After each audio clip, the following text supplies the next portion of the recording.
Hello, everyone, and welcome to the first session on the Smart Stage at EventTech Live US and Canada. I have a very good friend of mine, Megan Powers of Powers of Marketing, here to deliver our kickoff session on the Smart Stage.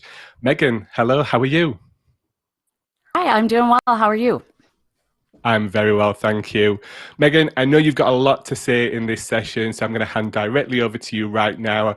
Feel free to introduce yourself and kick off this session. Awesome. Thanks, Adam. Okay, friends, audio is super hot, and so it hit me that we should talk about how you can use it to add impact to your online, your in-person or offline and hybrid events. And so get to it. I'll tell you a little bit about myself. I am many things. I am curious, I am insightful, and I am optimistic. And all of these things listed, separated out, could probably be moved around within each. A technologist, a writer, a strategist. I don't think you should do anything without figuring out the why. And I'm an artistic event professional. I think we're all going to come out of this much stronger than I think some people are feeling at the moment. And I'm a huge sports fan, and I like to jump off of things. So, okay. So as I was researching to do this, it hit me when I saw this quote that this is a good quote. Daniel Pink: human beings have inner drive to be autonomous, self-determined, and connected being right to one another. And when that drive is liberated, people achieve more and live richer lives. And so for me, the connection that I experience through my podcast and podcasts that I listen to, and then social audio phenomena, which is really exploding at the moment, is really, for me, it's making my personal and professional life both richer. So we're going to talk about that boom in audio. We're going to talk about podcast, and then what's being called social audio. We're going to talk specifically about Clubhouse and Twitter, and then I'll share a few other platforms going on with audio. Okay, so when I say really, truly, it's blowing up. Really, I think that audio can add dimension and depth to your events. A different element to the things that you're already doing without, I don't think, too much effort. So, but the effort that you put into it, obviously 100% worth it. So obviously the radio star, and that's not going to change anytime soon. They continue to gain listeners, and I have some stats around that for you. Social audio really has given us new access to people because these Clubhouse and Twitter Spaces environments are open to the public. Really can learn about your company, about your event. And so by using social audio, you can gain access to new people that you, and personally too, I know I've met and built relationships with people on there that would not have met otherwise. And then sponsorship opportunities abound. I think there's just so much you can do, right? You can create a different sponsor package because I'm offering this opportunity for them to also sponsor audio shows that lead up to the event, or that they're going to record a podcast with us. Do I just make an ad? Do I invite sponsors to come on to shows in the lead up to the event, just as a collaborative partner thing? It's up to you, but I think that there's definitely opportunity there for additional revenue. And as we'll talk about, it being year-round as well, which I think, Baptiste touched on this morning, is that obviously community is a big thing. And so looking at all of this kind of in a different way is something that you can add audio into that mix. I love this quote: audio is the most immersive media format that triggers memorability, trust, and connection. All three great words, right? And that's a clickable link to an article. And beating out ad-based video on demand, digital video, linear TV, and social media. So it is key, and we'll talk through all of that good stuff. So yes, audio is hot. Amir Hirsch has dubbed 21 the year of the ear, which I think is brilliant.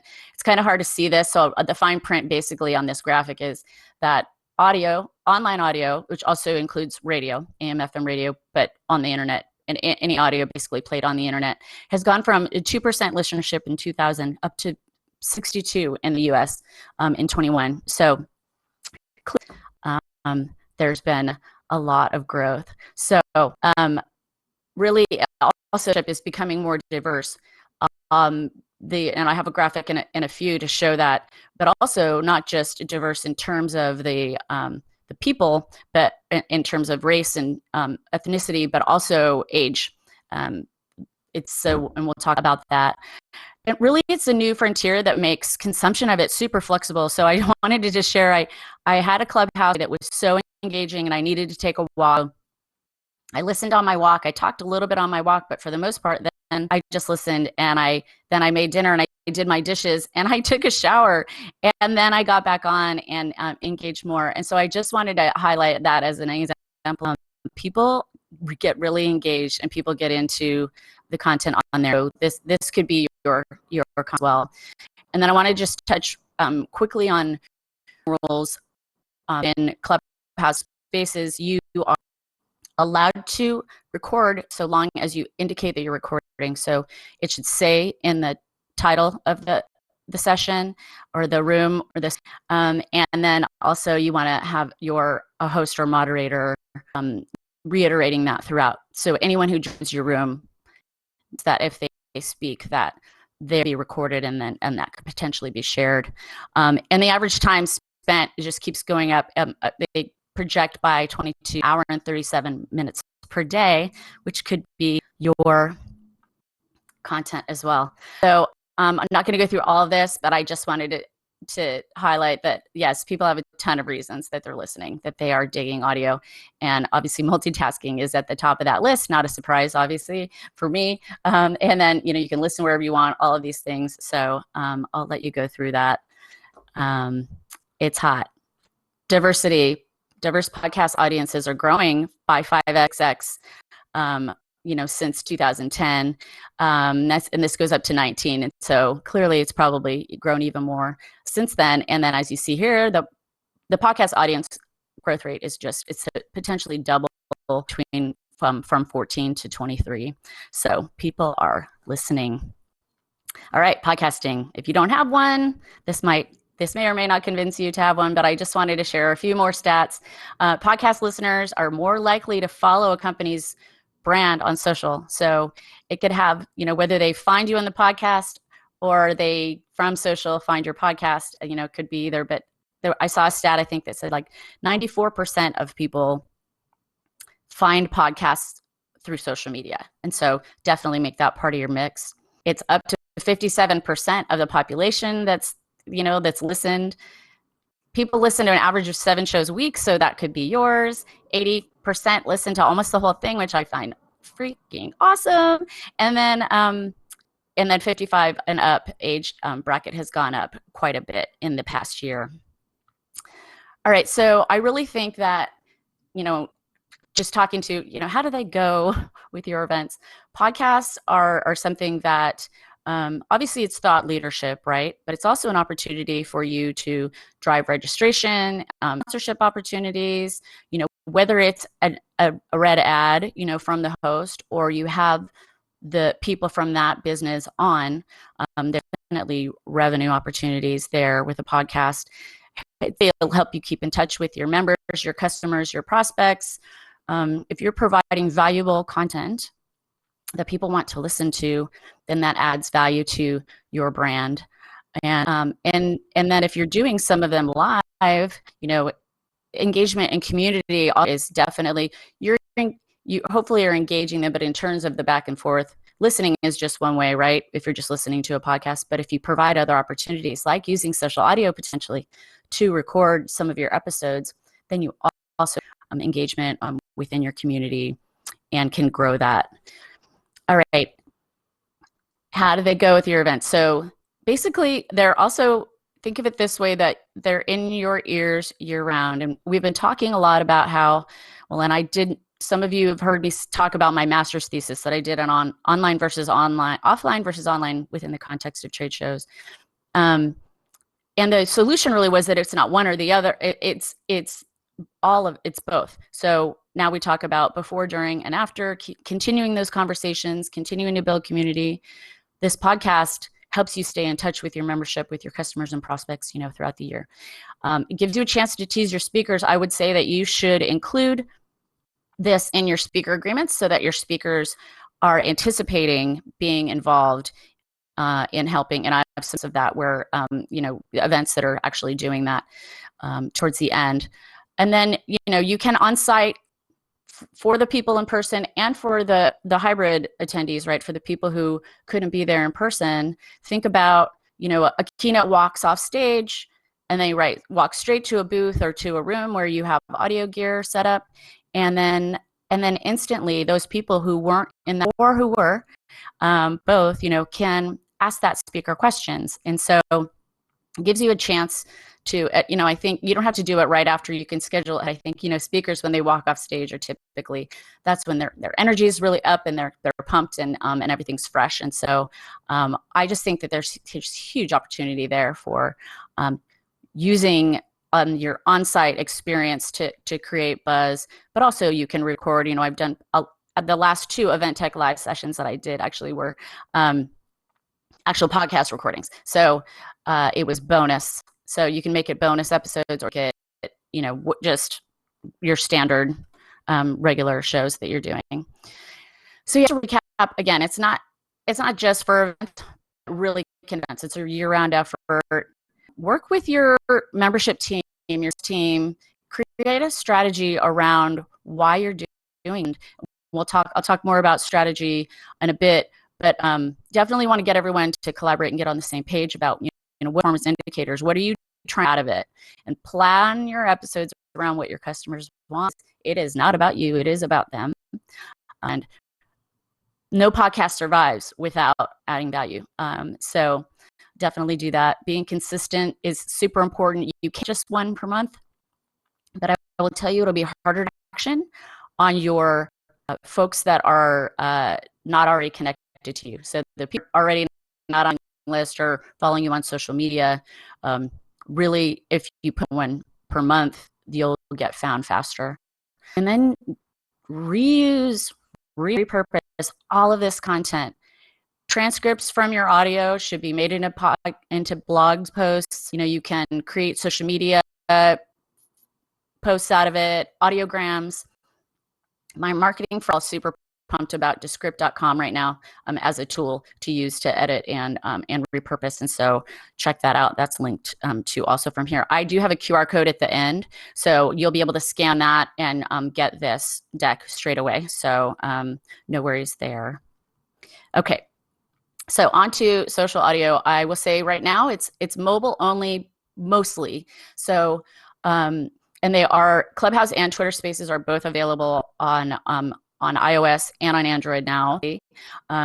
Twitter, you can they're rolling it out, right? They're all in beta still, so they're still working out the kinks and adding features.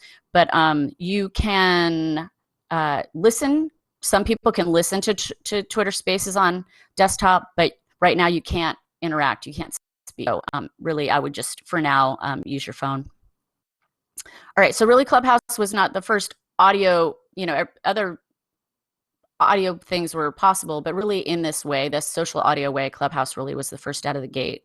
And really just got to drive home. It's about conversations. It's not just about talking to an audience. It's about engaging with people and having conversations with them. You can schedule and host rooms where anyone can drop in. Now, the thing with Clubhouse is that you can't belong as a brand. You can only belong as a person. So that sort of makes your brand not at the forefront, but you can create a club for your brand. Like Juno, our event technology friends, they have a club and they're doing a weekly session, which is awesome in Clubhouse. And you can enable people to schedule rooms in your club if you'd like. And then I just wanted to say too that also this environment can be used as an event. I have a friend who held a summit. He did 3 different keynote. He had panels. And so really, and then the after party, everyone's still on and you can kind of create this different environment. The thing about the clubs and brands is that that's what enables you to get discovered, because in Clubhouse, people will enter keywords, things that they're interested in, and that's how they potentially find you. There's a moderator, a speaker, and a listener, 3 different rules on the platform. In Clubhouse, you can have an endless number of moderators. So it's really is helpful because then bring people on stage, which is what when you're a speaker, you get brought on stage in Clubhouse. And so those people can kind of help you manage the room. Everyone else is listed. So you can, I had industry, Megan, I just don't have time for one more social media platform. And I said, it's not a social media platform. It's a way that you can carve out time just to listen. I actually have done more listening than talking on there, especially in the beginning, and really great conversations that are having. So, if people don't feel like speaking, they can still, sit there and listen. And as of right now, you can have up to 5,000 listeners in a Clubhouse room. Okay, this is a lot. So I'm just going to quickly say this is kind of how it looks. So the first image on the left is the hallway, which is where you discover rooms that are going on. And those are all the people that are on stage in that room. And then I clicked into it, and that with those 9, you see there, Gary and everyone else has their on mute. That's the protocol. If you're not speaking, if you want to leave quickly, hit that button, head back out into the hallway. You can hit the plus to add people, and then hit to raise your hand if you would like to be brought on stage. And then you can just start a room. Scheduling is, I think, preferred, but you can't just start a room. And so you hit that, and then this shows me the clubs that I'm able to join from, or I can have it open to anyone, or there's people I'm connected to. I do have a Making a Marketer club. And then I clicked to add a topic, and then I entered club implement events. And so you just kind of can see how that works. Okay, so Twitter Spaces it's an established platform, right? Like most brands already have Twitter accounts, and individuals do also, obviously. But so this is unlike Clubhouse, where everyone had to start from scratch to build that sort of community. You also, I link your Twitter and your Instagram from your bio in Clubhouse. A lot already have communities, and so it's a place where you can and then again drop in who's following you or your brand, and then people out. So then you can get discovered by people who aren't always already following you by having people that are in there sharing that the session is open. So brands really already have an established presence. You can show sentiment house. You don't have these emojis. Whether you're a speaker or a listener, you could hit one of those emojis to show if you're laughing at something or you agree with something. Scheduling, the downside to Twitter Spaces at the moment is that scheduling hasn't rolled out to everyone. So it's coming, but in terms of using it for your events, you'll really need that in order to be able to share it out and drive traffic to your space.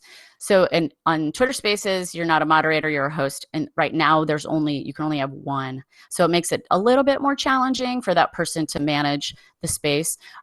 You're allowed up to 10 speakers at a time. So that, involves like, please, if you could move yourself to the audience, after you're done speaking, kind of a situation. And then again, here too, also 5,000 is currently the max for listeners, although people are, of course, finding workarounds as they do. Just real quick, to find out if you have Twitter Spaces, hold down the tweet button, like if you wanted to create a tweet, and then you'll see that purple icon, and you hit that, and then you just put in a title for your space, click start your space, and then you're off to the races. And so again, it's mobile only right now in terms of how this looks. So where you see here Nathalie Gregg, I saw that she had started a space, and so I clicked on that, and then this is what I saw: Lead Loudly, Overcoming Imposter Syndrome. And if I wanted to get in there, I click Start Listening, and then boom, I'm in the space. So some more coming. LinkedIn listening is coming. I think it's in beta or about to start in beta. Facebook has said they have audio coming by summer. Racket and Fireside are two startup in beta platforms that are also touting themselves as a podcast as well. So they're coming. So just to recap on social audio, work it into your event strategy, make it part of your sponsorship plan, get speakers on board when you book them, be consistent, whether it's weekly, bi-weekly, monthly, just do it the same time every month so that you make it appointment programming, record everything, and then use it in your marketing. Plan a strategy is essential. I already talked a little bit about this. Figure out what you want to do. What do you want to accomplish with it? Create a plan, a roadmap, and then iterate. Just keep adjusting. And real quickly, Salesforce, I want to leave time for questions. I know Salesforce is using it working after events that they hold online. BC Tech Summit has been recording podcasts from speakers walking off stage forever. Social Fresh is using Clubhouse for that reason. They're having speakers on and not trying to sell the conference, but getting activity. My friend Mike McCallan has a company called Podcasting for Associations, and AAPD is one that he works with, which is another example of that. Here are resources for you. There are links and good stuff. I will say also, again, I'm a podcasting marketer. We're closing out season 4. I wanted to say too, I have 75% of my downloads have been in the last 2 years of the 4 years of my show. So giving time. I also was the host of Inside Events for the first 18 episodes. So if you don't already know me, my voice might sound familiar. Thank you, everyone. I hopefully for questions, go ahead and scan that QR code and you can get access to this deck. And then if you want to follow me on Twitter and Clubhouse, I'd happy to answer any questions that you have, join you in a space, join you in a room, and let's build that community even further for the event profs.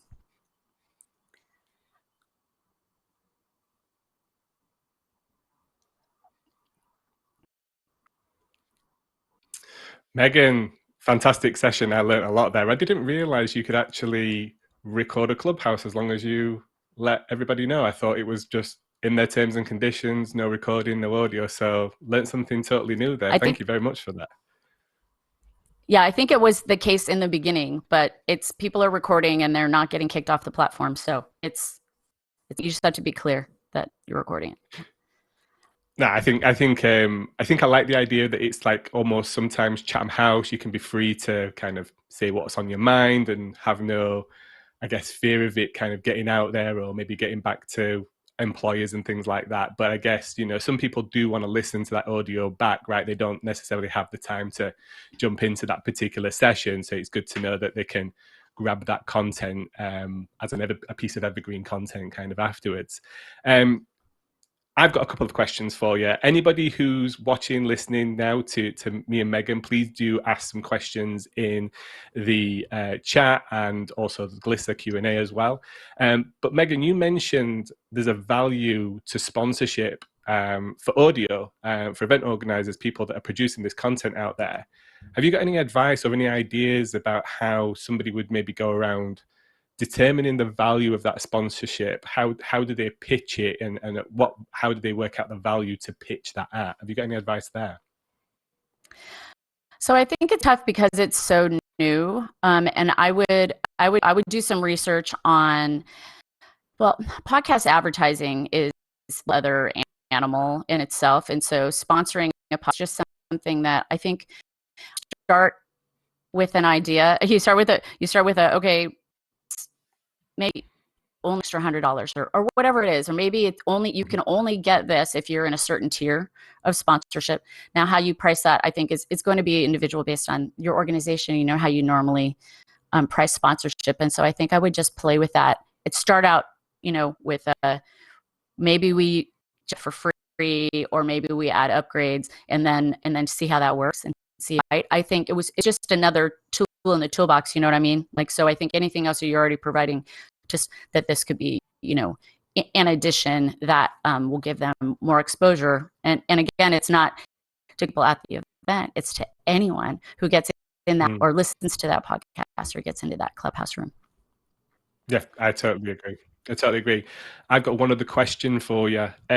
You've sat both sides of this. So should the host of that audio content, whether that be a podcast, Clubhouse, whatever platform or medium that is, should that be somebody that is familiar to the audience within that business or within that event, or should they actually bring in a professional host like yourself? Don't want to put you on the spot there. Don't want to skew that too much. But is that?